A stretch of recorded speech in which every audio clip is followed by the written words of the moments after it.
Hey everyone, welcome to the RotoGrinders Morning Grind Podcast. I'm your host, Stevietpfl. It's Tuesday, it is March 3rd, it is 2020, and we have 8 basketball games to talk about here on today's slate. I'm joined by my good buddy, Genie for 07. Grant, how are you doing, my friend? I'm doing just fantastic. Made some money over the weekend and actually worked. And now it's a beautiful Monday, and my week is going great so far. It's always good, right?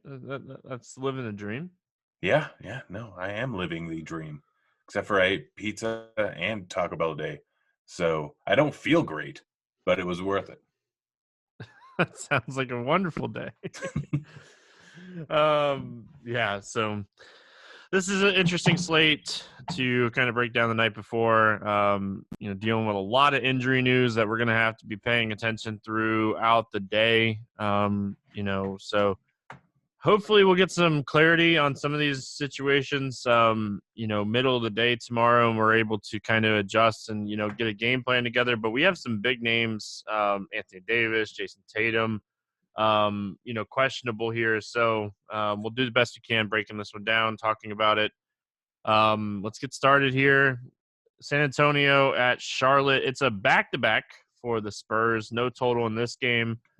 Didn't see any injury news come out, but it does sound like LaMarcus Aldridge is going to miss this game. Podol is expected to miss this game as well. He's supposed to be out 2 to 4 weeks, so we'll have to kind of see if they do anything different here. Do you like anything for San Antonio?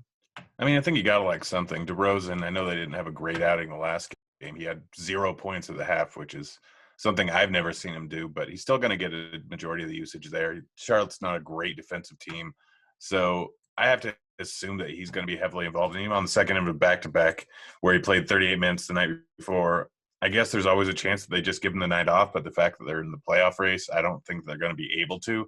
So they're probably going to end up playing him. If he ends up playing, then I still think that he's still a decent tournament play on the slate here, staying at 7,400. Murray, second of a back-to-back, I think they'd be more cautious with him and wouldn't give him a ton of minutes like they have been doing for the majority of the season. Yes, they'll occasionally get into 34-minute range, but probably not going to happen on the second end of back-to-back here. So he's a guy that I'm probably crossing off my list. Then it's trying to figure out who they're going to end up going with. They went with Eubanks last night because they were going up against Indy, who had Sabonis and Turner, so they needed size there. I would assume that they're probably going to end up starting Gay in this one. It'll probably be Gay, Lyles, Rosen, Murray, and the normal guys. That was just a random thing, but we'll have the lineup before lock ends up happening. So if Gay is in the starting lineup, I don't hate him at 4,700. He'll probably end up with 30 minutes in the spot here. Can get something done. I don't mind him for tournaments. Anyone else, like I have to wait and see who the starting lineup is, who's probably going to end up getting minutes because they don't really need all the height here. They could end up going with a very small lineup and end up starting anyone. So the night before, there's going to be someone that I'm interested in, but I'm going to need to wait and see what happens. So it's better if you just end up listening to Grinders Live tomorrow, check in the morning, see who's ruled in, who's ruled out, who's going to be in the starting lineup, because the Spurs are the Spurs and just continually love making our life terrible. Yeah, I like Trey Lyles here. I talked about him a bunch yesterday, going right back to the well. It's a fantastic matchup. This is one of the worst teams in the league as far as, against big men. So I think Trey Lyles, his minutes seem like they're going to be pretty secure. Outside of that, like Patty Mills played a bunch of minutes on Monday. It could easily be like Lonnie Walker in this game. At 3,100, he could be the guy that gets the extra minutes in this game. You talked about it. This could be a game that kind of goes a little bit smaller. On the Charlotte side of things, obviously they're dealing with some injuries here with Graham doubtful and Monk out. I think Terry Rozier is going to be pretty popular on this slate. He's coming into this game, played at least 35 minutes in 3 straight games. Hasn't had like these outstanding games, but at 6,100, we know the minutes are going to be there. Obviously Bridges as well. He's going to be a guy that plays a bunch of minutes. Those 2 guys are going to play the minutes. It just really depends on like if you like them in this spot or not. Yeah, I mean, Rozier is just another guy. He's going up against San Antonio. Obviously, they're not a good defensive team, ranked near the bottom of the league in terms of defensive efficiency. And he's going to get the minutes, and he's probably going to shoot. I get that, but it's a really tough spot to play him just because of how bad he's been lately. I'm still going to do it. Bridges, I think, would be the guy that I probably prefer more. Without Graham in there, he's going to soak up a little bit more of the usage, and he's going to get done in a lot of other areas. He's cheaper. I think I would prefer him, but both of them are fine options. Outside of that, like I don't know if I'm going with PJ Washington even at 5,100. I know that he can end up doing something here. Not going to go with Biombo or Gomez, probably. Like they are cheap. I don't know who's going to be in the starting lineup here, considering that they're going to be without Graham and without Monk at this one. I think it's the first time it's happened since Monk's suspension. So maybe a guy like Cody Martin might end up getting some run. He got 29 minutes in the last game, and that was just an ugly overall game. But he's a guy that could potentially see that again sitting there at 4,100. Like, are they going to play Bacon? Are they going to play Batum? Who are they going to play? Is just kind of what I'm trying to figure out here. Everyone's so cheap. There's not a single guy over 6,100 going up against San Antonio, and there's going to be points scored. They're on the second of a back-to-back and on the road, so I would expect this game to be moderately close. Just someone's going to have to get it done. I think Rozier and Bridges are the obvious ones, but they're probably going to come in fairly chalky here. So I think looking with some of the other pieces in this lineup, once we get the actual starting lineup, will be a little bit better spot to look at.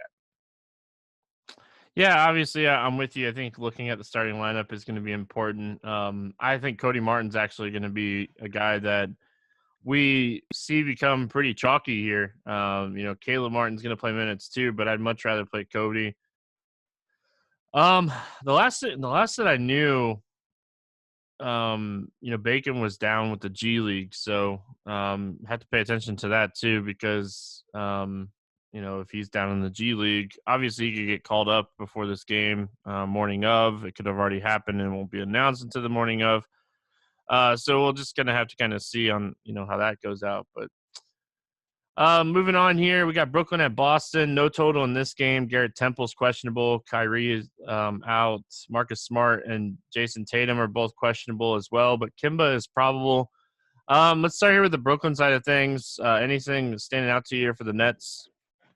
I think a lot of it kind of depends on if Smart end up playing. If both of them end up being out, Boston's not quite the same defensive team as they have been all season long. So both of them are out. I could see it's being a good LeVert spot. His price has dropped $1,000 after his bad outings in the last two games, but one of them was a complete blowout going up against Atlanta, and the other one was a tough matchup going against Miami. He's still averaging 17 shots a game since he's been in the starting lineup here, and he just had two bad games where he didn't get a lot of boards, didn't get a lot of dimes, and one game was a blowout. I could see him being in a good spot here, and just at this price tag, I think he's a guy that you can definitely end up looking at. 7,200 is a little bit too cheap. Dinwiddie, with LeVert in the lineup, he just hasn't quite been the same. He's had a few good games recently, and those have correlated pretty well with LeVert's bad game. So I could see playing one of them if the Celtics are missing some of their pieces. Outside of that, like I'm probably not going with Jordan or Allen. Just the minutes they're splitting is not really a spot that I really want to go with, especially on this slate where we're going to see a lot of value. Taurean Prince, not a guy that is going to get enough usage because we know that everything's going to go with LeVert and Dinwiddie. Joe Harris, I don't think this is really a spot that I want to play him. I'm not going to talk you out of playing him, but he's just Joe Harris. Chances are he's not going to have a big game at this price tag. So really, LeVert's my favorite option, and I don't hate going with Dinwiddie. Yeah, I think like if you want to take one of those two guys, I don't have a problem with it. I think that if Marcus Smart sits, I have more interest. Marcus Smart, top 5 in defensive real plus minus for guards this season. So it really is going to depend on if Marcus Smart plays or if he sits as far as like what I do here with Dinwiddie and LeVert. I don't hate the idea of taking a shot on Jared Allen. I think DeAndre Jordan's minutes are kind of slipping away again. The only problem is like it was a back-to-back and, maybe Jordan, just they were kind of limiting him on the back-to-back scenario. So like there's plenty of plays on this slate. I don't know if you're necessarily going to need to take that risk. The Boston side of things here, obviously it depends a lot on Tatum and Smart. If Tatum ends up sitting because of the illness, if Marcus Smart ends up sitting because of the illness, like we're loading up on Gordon Hayward. We're probably loading up on Jaylen Brown. The guy that like I would be the most concerned about would be Kemba Walker. It was a knee injury. I don't think he's going to come back out here and play like 35 minutes in this game. Yeah, I think they already said he will likely have a minutes restriction. So just without if Tatum ends up missing and Smart ends up missing, Kemba ends up playing, but he's on a minutes restriction, there's going to be a decent amount of use to go around. I think I prefer Hayward, but Hayward or Brown, either of them are a great play in this spot, just based off a point per dollar basis, sitting there at low sevens. And we know exactly what these usage is like with players off the floor. Like if Tatum's out, big bump to everyone. If Smart's out, not as much of a bump. But if Kemba's only playing a minutes restriction, then it's a big bump to both Hayward and Brown. I don't really think I'm looking at anyone else in this lineup. Like, I don't think I'd take a shot on Tice. Like, I don't think they're really going to need him. I just don't really see anyone else that I want to play outside of Brown and Hayward. But that's just contingent on Tatum being out and Smart being out.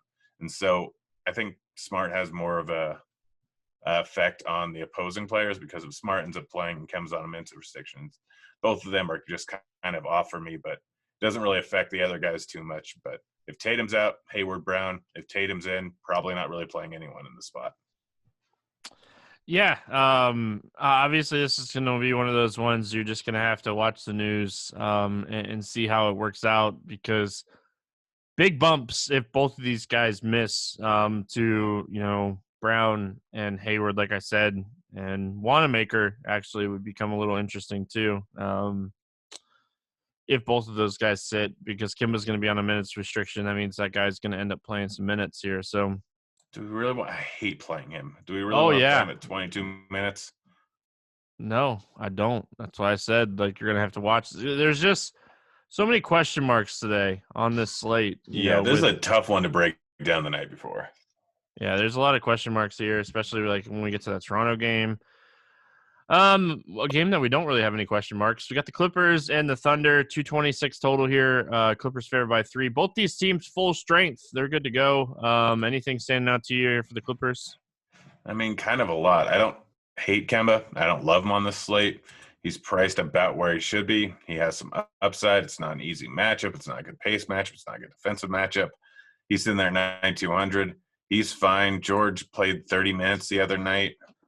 He's priced about where he should be, probably a little bit too cheap. I don't mind taking a shot on him, but the two guys that I would much rather take a shot on are going to be Harrell and Sweet Lou. Harrell sitting there at 6,200. He definitely offers some upside. Yes, he is probably not going to play 30 minutes in a spot where everyone's fully healthy, but he's still a guy that offers a little bit of upside, even in a tough defensive matchup going up against OKC. And then Lou Williams, like, I don't care what he's done recently or the fact that his minutes have been sitting in the low 20s. 2 of those games were a blowout. Versus Memphis versus Denver, they were both blowouts. Against Phoenix, just didn't have a great game, and then he put up 40 points against Philly. Like, if Lou plays 28 minutes, he's a perfect tournament play at 5,900. I don't think he draws a ton of ownership. He's too cheap. He offers you a bunch of upside in any given spot here. It's a not great matchup versus OKC, but that matchup really does not matter for him. He's probably my favorite play on the entire team. And outside of that, everyone else is just kind of tournament flyers and do offer some upside. Yeah, I don't mind Lou. I don't like Harrell as much as you. I don't really love the matchup, but I think that Lou is definitely in play. I think Paul George is another guy you can look at here at 7,100. He was on his way in that Denver game, and they just absolutely blew out Denver. I think he's going to play, 30-ish minutes here. So I definitely like Paul George. Do not hate Lou Williams. On the Thunder side of things, it's hard not to like Chris Paul in this matchup. I know he really hasn't had that game where he's really exploded, but I feel like this is going to be a close competitive game, and those are the games that I like to play Chris Paul in. I also like SGA. I think SGA at 7K. I don't know if I'd play a lot of those guys together, but I could see playing one of those two guys. Gallinari at 5,900. He's, more of a cash game play, but, his price continues to come down. Yeah. SGA, Chris Paul, 2 guys I'm looking at.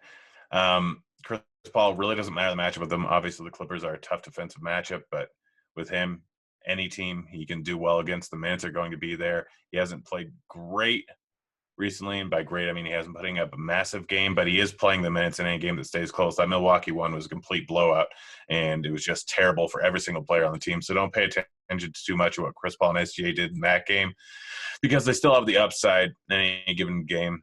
This is SGA revenge, if I remember correctly, and Chris Paul revenge 6 years removed, 5 years removed, 4 years, whatever. They've played a couple times this year already, though. Yeah, and still, it's just mentioning it. But regardless, both of them are priced a little bit too low considering what their upside is and what their floor probably is. Probably not taking a shot on Schroeder. Adams, his minutes are all over the place. Yes, he's put up some big outings randomly, and he probably has one of the best matchups on the board, but not a guy that I really want to play in my lineup, considering he's probably going to only end up with 26 minutes. I don't hate it, but he's priced about where he should be. If he gets in the 30-minute range, which is definitely possible, I wouldn't mind, but I don't know if that's going to happen. And this is a big slate that's likely going to have a lot of value. So you're going to be able to pay up for the big name guys and pay down for some guys. So it's Chris Paul and it's SGA for me, and that's probably it.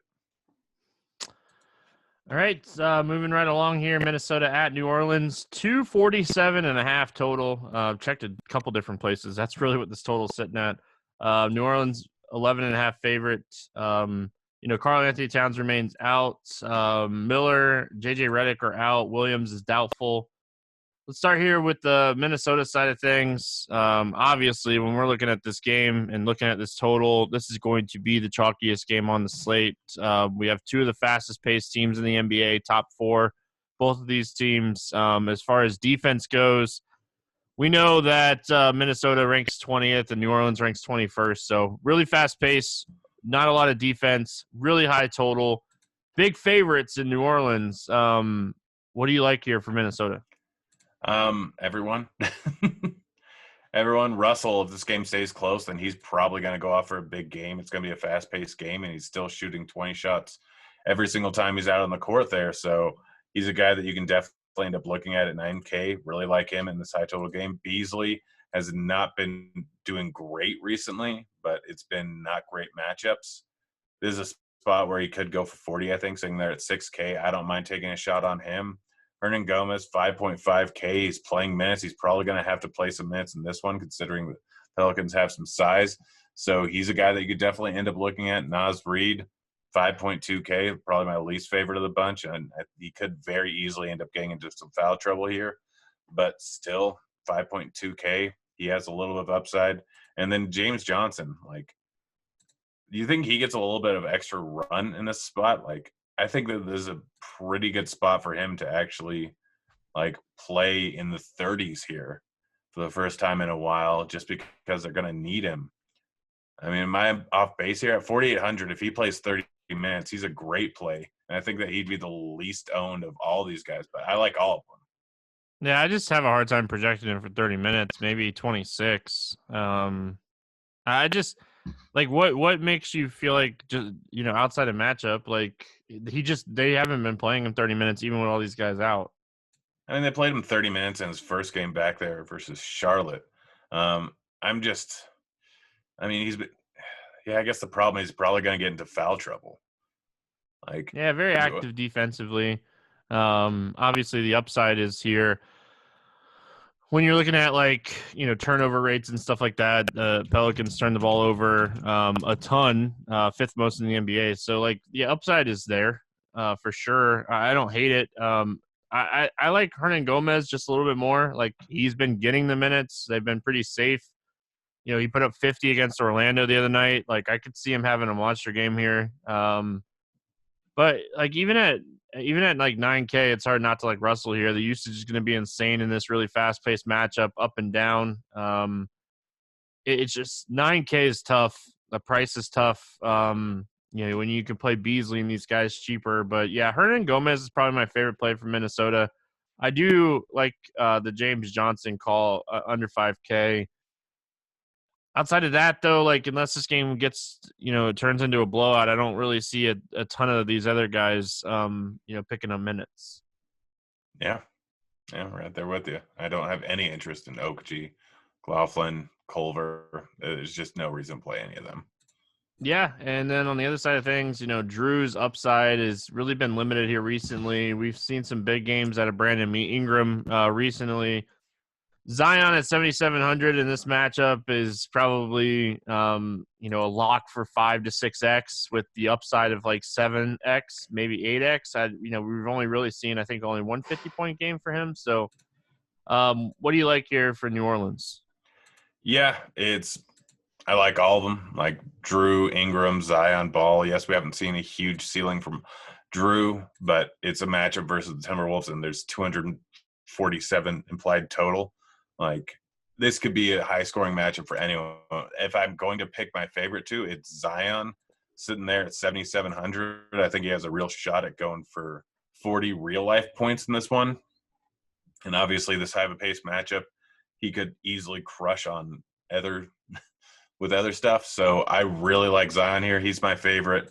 Ball, probably my second favorite. It can obviously get it done in other areas other than just scoring. And with this high of a pace matchup, he's going to score too. Really, really like Ball in this one. Really like Zion. Like both Ingram and Holiday. Outside of them, like Favors sitting there at 5,200 is not a guy that I play a ton of, but I think it's cheap enough in this type of matchup. Even if he plays 24, 27 minutes, he can end up exceeding value. Josh Hart, probably not a guy I'll go with. I think it's really just a starting forward with Zion and Ball being my two favorite ones, but Holiday and Ingram are fine plays too. Yeah, I would have liked Hart, with JJ out and these other guys out, if they didn't call Alexander Walker back up. I think Alexander Walker is gonna just kind of slide maybe into those like JJ 18 minutes, and maybe Hart plays a few extra minutes. But for me, I think Lonzo Ball and Zion are my favorite two plays here. And I don't hate the favors call. If he plays 25 minutes in this matchup, he could exceed value at 5,200. So great game to target. I think a lot of people will be targeting that game for all the right reasons. So let's move on. Golden State at Denver. No total in this one. Bowman is out. Draymond's questionable. Looney's questionable. And then on the Denver side, Millsap is questionable and Vonleh is questionable. We'll start here with Golden State. Obviously, we're going to need some news here on Draymond. What are you looking here at for the Warriors? I mean, if Draymond ends up missing, then Pascal. It's not an easy matchup. Like Wiggins is fine at 7,600, but I think there's other guys I'd rather end up playing. Denver, obviously not the best pace, not the best defensive matchup. So, like Chris, not a great matchup for him. Could end up getting in foul trouble. Not a guy that I really want to play. I don't hate it. He's priced up enough where I think he's not even close to necessity. Like Lee and Poole, both of them can end up getting it done, but with everyone else in there, don't see a need to use them. I'm probably just crossing Golden State off unless Green ends up missing, in which case maybe I play Pascal just because they probably need him for enough minutes. Like, I'm just crossing them out. There's no need to go with any of these guys. Yeah, the thing is, like, they haven't really been pulling these guys in blowouts. So, like, if Denver does control this game, Poole and Pascal and Lee, they're probably going to end up playing their minutes. Toscano, Anderson, if we get news that Draymond's going to sit, he's probably going to end up playing like right around 30 minutes in this game. A guy that we haven't talked about, it seems like in forever, Dragon Bender has been playing minutes here. And if Draymond sits, like Bender is a guy that could play minutes. So I'm worried about too many active bodies here for Golden State. I think that's like the biggest concern for me. But like on the flip side of it, they're cheap. They're really, really cheap, and they're likely going to play the minutes even if this game gets ugly. Yeah, I mean, my problem is we have the Charlotte guys. We have potentially some value opening up in Boston. We have some value likely opening up in Toronto. We have value over in Philly. Like, on another slate, yeah, I'd be digging into these guys, but it's just tough when they have enough bodies and like when there's other value on the slate. But I do like that Dragon Bender call. I always forget about him just because, well, last two games I've forgotten about him. One he crushed, the other one still did all right, and he's cheap, but I just hate playing Dragon Bender. Love his name. Still Nobody love his likes name. playing him. We all love his name, but nobody likes playing him. Well, I remember when we first started playing minutes with Phoenix, I'm like, oh gosh, have to play him just because of his name. Worked out great a few times and then lost a ton of my bankroll. Let's talk Denver here. They should control this game. I'm struggling here as far as Denver goes. I think like my favorite play from Denver is probably Will Barton, and I don't even love that, but like it's hard not to like him in this matchup.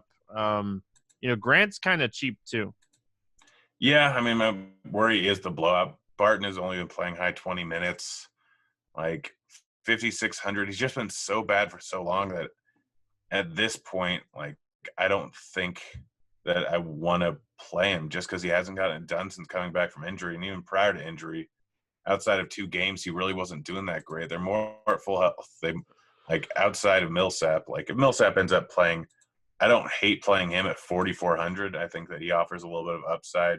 Obviously, strictly a tournament play because he can still do nothing in the 20 minutes that he's in there. But if he ends up playing, he has upside in any given matchup, and Golden State's a perfect spot for him. Grant at 5K if Millsap's out. Yeah, I don't hate that. Again, worried about the blowout. I'd rather him play mid-30s minutes, but it's still basketball. Anything can end up happening, even with Golden State over in Denver. Michael Porter Jr. at 4,300. Like, if Millsap ends up missing, there is a route to him playing 25 minutes in this game, in which case he can crush at this price tag. So he'd be a guy that I'd look at if Millsap is not playing. But outside of that, like Joker in a potential blowout at 9,400, even in a good spot. I don't hate. I'd rather go with a guy like Russell, like Murray, 6,700 definitely offers you some upside, but he's not the greatest play on the slate, especially if he ends up not getting the minutes. And in any given matchup, he can just not get there. I like a more competitive game. So, like, it all depends on Millsap. If Millsap's out, Grant and Porter Jr. are in play, but Millsap ends up playing, like, I'm not going to be surprised if I have almost no exposure to this entire game. Yeah, I hear you on that one. Toronto at Phoenix, no total in this game. This is one of those games that we're waiting on a lot of news here. Could really dictate the slate. Gasol is out. Ibaka is questionable. Van Vliet is questionable. And then Kaminsky and Oubre are out on the other side of this game. Let's, get started here. With Toronto, obviously really hard to break down. But I will say, like, if Ibaka and Van Vliet sit, it opens up a lot for Toronto as far as some of these guys. Like, Norman Powell's come back. He played 40 and 36 minutes in the last 2 games. They have increased his price enough where it becomes interesting. Rondae Hollis-Jefferson drew the start against Denver. It's not the greatest matchup. They're going to need some size here, with Ayton on the other side. What do you like here for Toronto? Yeah, if Van Vliet and Ibaka end up missing, then Pascal, Lowry, both of them are very much in play. I know they didn't have a great game going up against whoever it was, Denver, last time, but still guys that can go off. I don't think I'm chasing the OG game or the 2 OG games where he just has gone crazy. He had 7 steals and 6 steals in the last 2 games. That's not really a sustainable pace. Yes, he can get you upside in any given matchup, and he is still taking a decent amount of shots, but he's all the way up to 6,500. He'll play high 30s minutes in that case, but still not a guy I would want to go with. I think I'd rather go with Norman Powell, who is shooting a lot. He can get things done outside of that. He's cheaper at 5,700. He's a guy that I would rather end up going with. Outside of them, like, yes, they're going to need some size going up against Ayton. Boucher, like, I know that he hasn't been doing too much, but we'll see what they end up doing with the starting lineup. Maybe they end up putting in RHJ again. Maybe they don't. He's just been not great, but they're going to need size going up against Ayton. So I wouldn't be surprised, like, Boucher at 3,200. Is it Boucher or Boucher? I can never remember. I watched Waterboy the other night. Boucher. I don't know. There's a guy in NASCAR called Boucher, so I always call him Boucher. Yeah. But in any case, one of them could end up going off. But yeah, it's entirely dependent on the Ibaka and Van Vliet news. If both of them end up playing, then I don't think that I'm going to look at too many guys. I think Van Vliet would be my favorite one of the bunch. But, like, I'm not overwhelmingly excited to play him. It's just the price tag's too cheap. Yeah, man, I wish Kyle Lowry was a little bit cheaper here because I think this is a good spot for Kyle Lowry, and I don't think a lot of people will be on him in this spot. Phoenix, they allow the 6th most fantasy points per game to opposing point guards, so I think Lowry is in a good spot. It's hard to pay 8,100 for Kyle Lowry, who more likely gets 40 instead of 60. So It is Boucher, by the way. Boucher. That's what I thought. That was just because I watched Water Boy. I'm still going to call him Boucher, though. Waterboy is such a fantastic movie. Filmed in my hometown. Really? Yeah. Yep. Good to know. Fun fact. I have my sister-in-law was in the crowd. Yeah. Well, learn something new every day. Yeah, fun stuff. All right, let's go to the Phoenix side of things. If we get news, I guess we should have mentioned Pascal Siakam. He's just so expensive, and he really hasn't had a ceiling game, but he really hasn't shot the ball well. So, the upside is there for Siakam. I mentioned him just it. I thought it was just pretty obvious. If both those guys are out, then Siakam can go for 60 in any spot, and it's more likely to happen with those guys out. I don't care if he's 8,700. That's too cheap for him with those other guys out. Man, if Ibaka misses this game, I think Ayton is a fantastic play. I know it's on paper, it looks like a really tough matchup, but if Ibaka sits, they don't really have the best size to match up with DeAndre Ayton here. Yeah, no, I absolutely love Ayton if Ibaka ends up sitting. I know that he hasn't done great the last few games, but he's still a guy that offers you 60-some-odd points, fantasy point ceiling.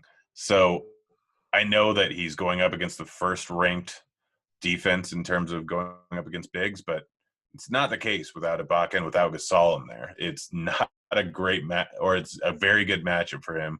Really, really like him in the spot if Ibaka ends up missing. If Ibaka ends up playing, I still don't have a problem with playing him at all. I still like him. He still offers a ceiling.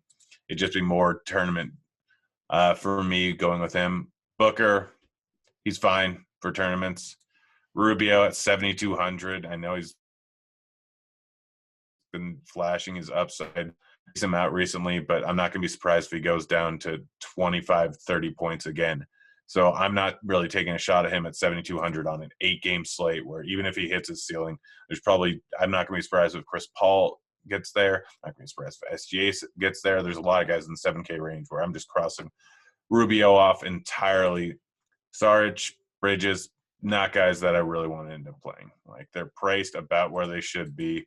I don't have any interest in them. So really in this spot, it's just Ayton for me from Phoenix. Yeah, I don't hate Rubio here. I think he's an okay play. I think Booker's okay too. As far as Bridges goes, man, this guy's going to play a ton of minutes. I think he has a really nice floor. I just don't know if he has the ceiling that we necessarily want to target here. So I could totally see not playing him because of that, but I do think that if you're playing cash games, he should certainly be somebody that you're potentially looking at. Yeah, I think that mostly depends on what injuries end up happening tomorrow. For sure. Well, it's just if you have a spot where you end up in that price range and you're looking at somebody that's you're questionable looking at, I think that you can look at a guy like Ayton or not Ayton, Bridges, and just kind of take the safer floor at 5,400. So yeah. Washington at Sacramento, 232.5 total here. Sacramento favored by 5.5 in this game. Bagley, Holmes all remain out. Kojo, Corey Joseph is questionable. Let's start here with the Washington side of things. Bradley Beal, 10,400, but he's been on an absolute tear here recently. 50 fantasy points in 5 straight games. What do you like here for Washington? Yeah, it's mostly Beal. The guy's just so consistent, so good, and it's not a bad spot at all. He'd be by far my favorite target here.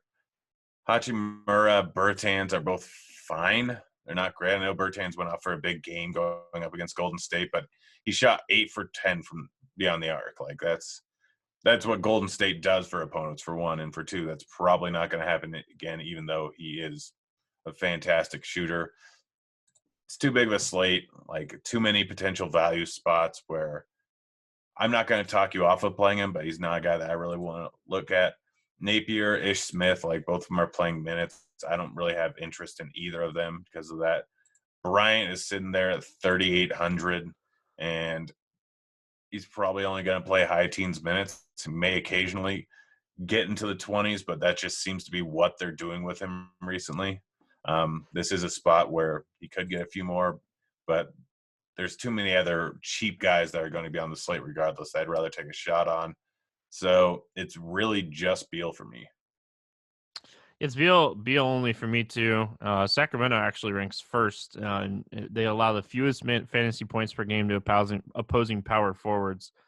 Fun fact. The Sacramento side of things, obviously it sounds like Fox is going to play. It's a pace up spot, very hardly any defense. I don't mind him. I don't mind Bjelica. Giles, his minutes are so up and down, it's hard to really justify him. What do you like here for Sacramento? So it's really interesting. I've been looking into Washington a lot recently, and they are still fourth in pace over the last 8-9 games, but they're top 7, I think, in defensive efficiency. Like, with this team healthy, without Isaiah Thomas in there, they've gotten to be a lot better of a defensive team. They're still a good matchup, so I don't mind going with guys like Bjelica, guys like De'Aaron Fox in there at 8K, offer some upside in any given matchup if he stays out of foul trouble. Like, both of them are fine, but I'm not overwhelmingly excited to play them against Washington when everyone immediately just plays guys, because they've been like, even though over the last 10 games they've been one of the top 8 defensive teams, they're still in 30th in the league in terms of defensive efficiency because they were that bad for that long. But like, it's still a decent spot for Harry Giles. Like, but again, the minutes are worried. A lot of that, I think, has been foul trouble. I don't think he played the fourth quarter the other night, where he's doing pretty well. He can still get in the low 30s in a matchup versus Washington is still a decent one for bigs. I don't hate Giles. It's just you're not getting much of a ceiling at 5,600. Buddy Hyde. Yeah. Sorry, go on. No, I was just going to say, Bazemore playing, like, he's 5th in defensive real plus minus this season as far as, like, shooting guards go. So, like, he obviously is going to play minutes, and man, I wish he just wouldn't play the minutes. Like, just go away and stop playing 30 minutes and let some of these other guys that actually have some ceiling play. But he hurts this whole, like, upside dynamic of, like, Buddy Hield. I guess you could potentially maybe play Harrison Barnes. Yeah, you can. I just don't, like I said, I just think that Washington's better defensively than people realize, and so just because of people looking at their overall season rank, people will automatically play more guys going against them than they should. So, I mean, that's like, I'm not going to talk you off about any of these guys. There's a chance that it was just an aberration over the last 10 games. But looking at this team when they're now healthy and without Isaiah Thomas in there to just be horrible, they're a lot better of a defensive team than people realize. All right, finishing out here, we got the 76ers and the Lakers. No total in this one. Embiid, Richardson, and Simmons all out. Anthony Davis questionable. There was another person that was questionable. Caruso is questionable. I know, big news. Man, everybody's out for Philly. Like, we're looking at really, really high usage in this game for Tobias Harris. Yeah, Tobias Harris is still going to see a lot of usage. He's sitting there pretty high priced, but, like, I still don't mind paying him at 8,200 just because he offers you a really good floor and he offers you still a pretty decent ceiling. So he's rarely going to kill you. I know he had a bad game versus Cleveland and a bad game versus Milwaukee, but without Embiid and without Simmons, he is going to take shots Horford's sitting there at 7K. Is a guy that I definitely don't mind. He'll probably get you close to 40. Like, that's good enough for me. Could be slightly over 40. But on this slate, not a guy that I'm overwhelmingly excited to play. I think he's more of a cash game play. Shake Melton has been shooting just absolutely lights out. Like 14 for 20, 6 for 7, 8 for 14. I think I saw somewhere that he actually has over 100 effective field goal percentage over the last 3 games. Can't remember where that was, but I don't expect this to continue. Lakers are a tough team. He's still an all right play. He can still get you in the high 30s with the amount of usage that he's getting.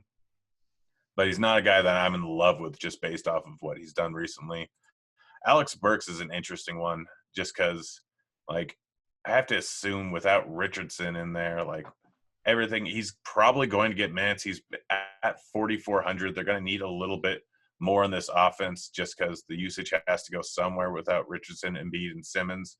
So I don't hate Burks for tournaments. It's not a terrible idea. And then either Scott or O'Quinn, like, Lakers, if this is more if Davis ends up playing, they're going to need a little bit more size. So Scott or O'Quinn could probably end up getting a decent amount of minutes, saying at 3,300 or 3,100. They're definitely guys that you can look at for tournaments. It could, and terribly, anything can happen. Who knows? And obviously, we won't know the Davis news probably until after lock, but there's always a chance we do. But those are the guys I'd be looking at. Yeah, so Mike Scott started the second half the other night against the Clippers after Richardson got hurt. So, obviously I think he is a guy that we're potentially looking at here for value, with this news, these guys out. So I think he's a guy that you're looking at 3,300 for tournaments. And I think this is a spot that, Alec Burks is going to play the minutes. So I think you have to look at Alec Burks here as well. I think Philly, even though this is not the greatest matchup in the world with all these guys out, you just need to look at some of these guys. There's just so many guys out for Philly, and there's just so much usage to go around. Shake Milton, his usage in fantasy production has been really good. We know that Tobias has been good. Al Horford has been really good. Horford's price has caught up with the production. I don't like him as much as I like some of these other guys.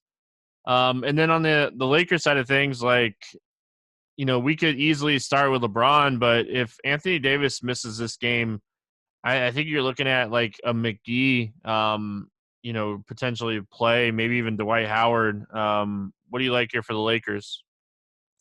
Yeah, I don't know if they really need them as much. I wouldn't be surprised if it ends up being a Kyle Kuzma game, but he is sitting there at 5,100, and I think that's a little bit too expensive for him, for me to be playing him. So at that price tag, probably not like I'm going to be going with. I think James is a great play. Like you said it, though. We don't know about Davis news. The nice part is over on Draftkings, we have Beal sitting there at about 1,000 cheaper.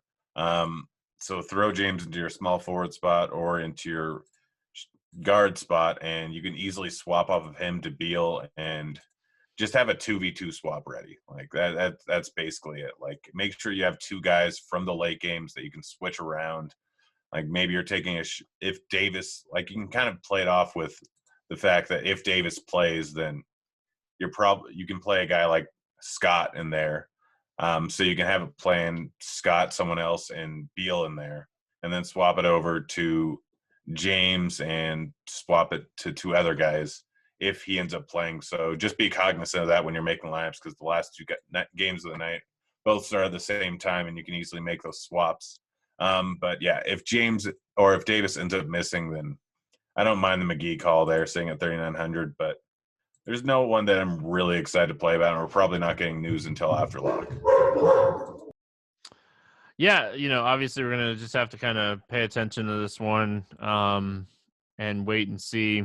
Like, we're just hoping, we're crossing our fingers that we get Anthony Davis news early in the day. If Anthony Davis plays in this game, I don't like anybody from the Lakers. You could take some shots on some of the cheaper guys if you want, but if LeBron and Davis play in this game with Simmons and Embiid and Richardson out, I just have a hard time seeing this one stay stay close. So we'll just kind of have to kind of see how it plays out. Yeah, like KCP, Bradley, those guys are just, the minutes are so spread out through those guys that it's just hard to really like any of those guys. All right, let's play the morning grind game, and then we'll get out of here. Favorite play under 5K to 7X. Who do you got? Sorry, I'm trying to figure that out. My computer froze for a second, but favorite under 5K. So much of this kind of depends. I'm just going to go with Alec Burks. Like everything else kind of depends on injuries. Yeah, and we already have that news. We know concussion protocol.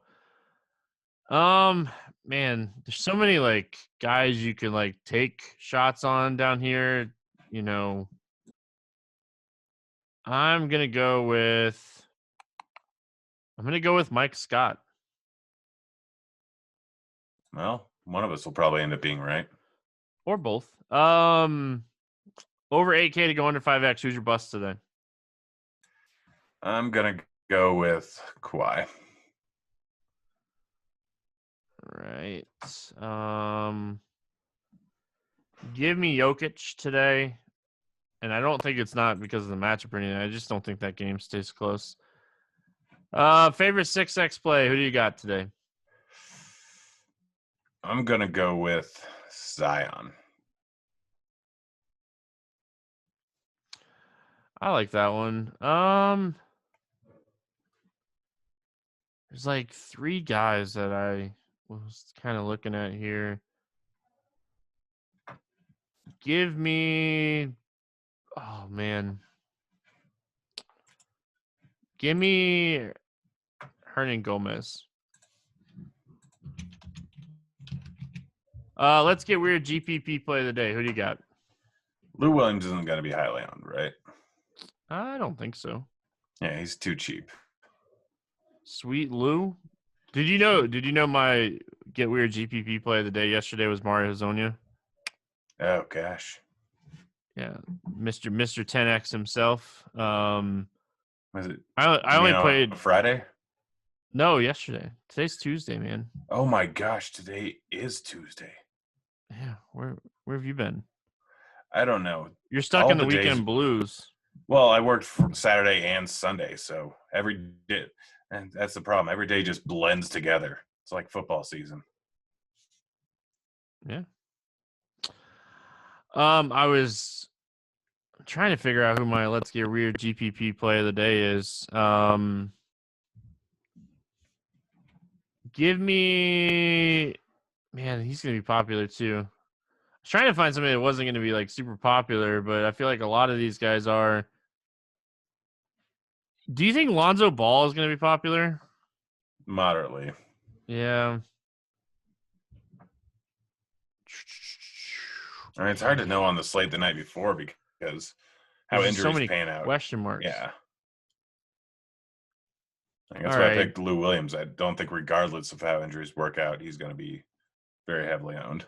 Give me Mikal Bridges. I don't think he'll be popular. Game selection question, FanDuel, Draftkings, any site, really. Anything standing out to you today? And this is for if you have a decent bankroll but don't really want to have high volatility stuff and don't quite want to do cash, like the $50 and $100 tournaments over on FantasyDraft have a fairly not too top heavy payout. Obviously no rake. They don't always fill. Those are probably if you just want to have something interesting where you're not going to just drain your bankroll because top heavy payouts, you're going to end up cashing fairly often. 6 out of the top 26 end up getting paid on the $50 contest. It's minimum 2x payout with it fairly consistent all the way up. So it's a great way to build bankroll with those little ones if you have not a huge bankroll and you just want to throw one lineup in. All right, I'm going to go over. I talked yesterday on FanDuel about the $100 single entry with the single entry series going on here with RotoGrinders and FanDuel. Really like that tournament. Talked about it a lot yesterday. I'm going to go to DraftKings today. The $27 single entry fast break. It's only a 10K tournament, only $1,000 up top only. Sure, a lot of people that are playing $27 games would love $1,000 up top. So if you have a good team, obviously, you're going to have a nice ROI there. Min cash, not necessarily 2x, but I like the fact that this tournament pays out almost 25%. It's a good bankroll builder. Top 10's at 42.5%. I wish it was smaller than that, but I feel like this tournament paying out almost 25%. With only 431 people, it's a good single entry tournament. You can kind of get off the chalk a little bit there. So, Grant, any over-unders or against the spread picks that are standing out to you? I know we don't have a ton of them right now. I pretty much have to go with the under 247 in the New Orleans game. That just seems so high. It does. It does seem really high. Man,